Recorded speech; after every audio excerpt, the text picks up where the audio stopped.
and featuring political insiders Mark Singal and Charlie Giroux. And a good Sunday morning to you. It's time to face the state. I'm Robb Hanrahan. With me this week, Congressman Lloyd Smucker is with us from the 11th District, and it's great to see you again. We were just talking. It's been almost a year since you've been on the program, so it's great to have you back. Certainly a different atmosphere in Washington. We love to have you come up from there, from D.C., and fill us in on what's happening. Impeachment is a big deal right now, obviously, and serious. So let's just get your thoughts right now on this Thursday. We're recording this, so in case anything happens on Friday into Saturday with the impeachment process. But as we stand right now, it appears the White House has said we're not going to play ball here, that they feel that Nancy Pelosi should have taken the vote to the floor. What's your position on that? Well, I think the White House is exactly correct. There was an 8-page letter that was sent, which I assume you saw, but the idea that this impeachment process is being done in a very different way from every other time that we've been through this. There has not even been a vote held where a majority of the members of Congress vote to institute to begin impeachment proceedings. Why is that important?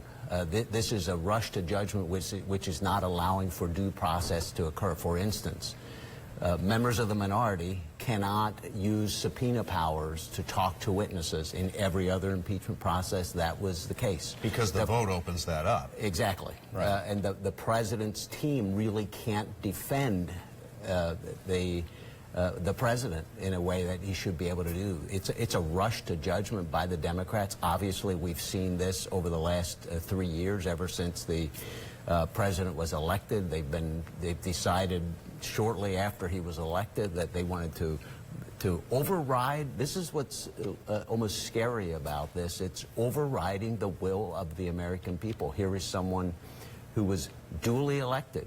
By the way, the majority of the people who voted in my district in the last election voted because they wanted a disruptor. They wanted someone who was willing to go in and take on the establishment.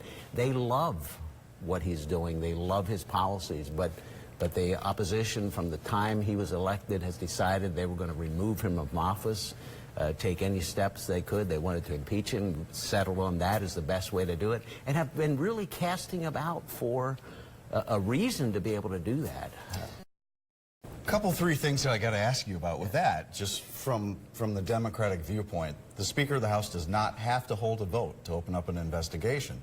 They can wait and vote on the actual articles of impeachment. But it should also, there have been some polls out, a Fox News poll out this week that shows now the majority of Americans feel impeachment and removal from office is something that they're interested in examining. As that happens, do you feel the Republicans in D.C. may start to waver a little bit in their lockstep behind the president as more information comes out? Impeachment is a constitutional tool that should be used in extreme times of misconduct. We really elect our president through the will of the American people. We should look at this very, very seriously, and it should be done in the right way. The president should have anyone facing impeachment should have tools available to defend themselves. This is not happening in this case. It should be. You're treating it like a criminal case. In a criminal case, as the prosecution builds its case before they actually bring charges, that's when the defense learns what they have, and then there's discovery. This is not a criminal case. It's a political case that's going on right now. I understand your sympathies with the president not being able to have legal counsel right there for all these, well, there haven't been that many yet, but the behind closed door hearings.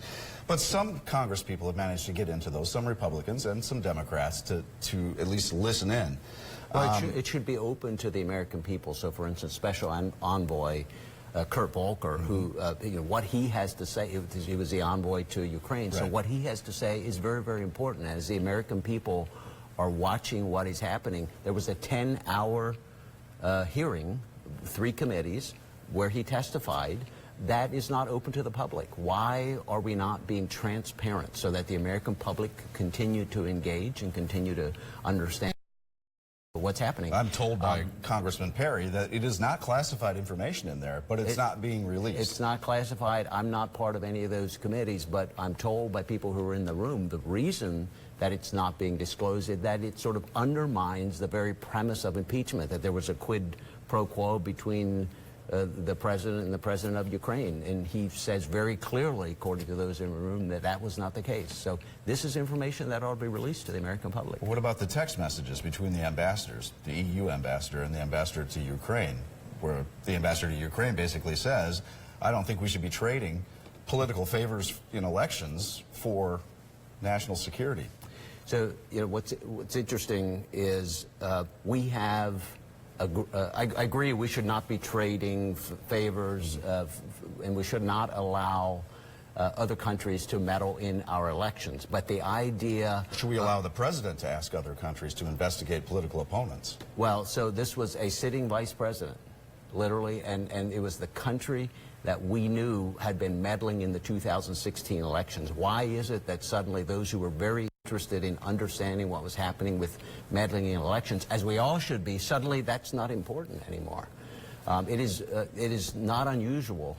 In fact, it happens on a fairly regular basis that we have agreements with other countries to cooperate with us in investigations. There's an actual office housed within the DOJ for that specific purpose, to ensure that that foreign governments are cooperating with investigations that are important. But do you use a political favor to get that done? You should never use a political favor to get that done. But this, again, you know, there are real questions about what a sitting vice president did. Sitting vice president, and how his son, who had traveled with them... If you take Biden out of this, though, and you just look at the phone call itself, you still don't see any difference between that and 2016. So where in the phone call, you know, my question would be, where in the phone call is there a problem? I've looked at that phone call. You know, one thing that probably the worst... I'm not going to play the Democratic side on this. I'm just, from what I've read, it appears to be, I'd like you to do us a favor, though.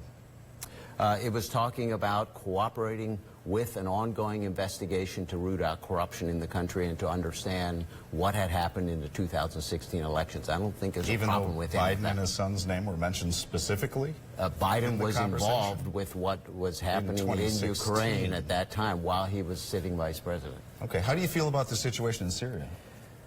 You know, it is very important that we continue to support our allies. You consider the Kurds our allies? The Kurds were very definitely our allies and are our allies.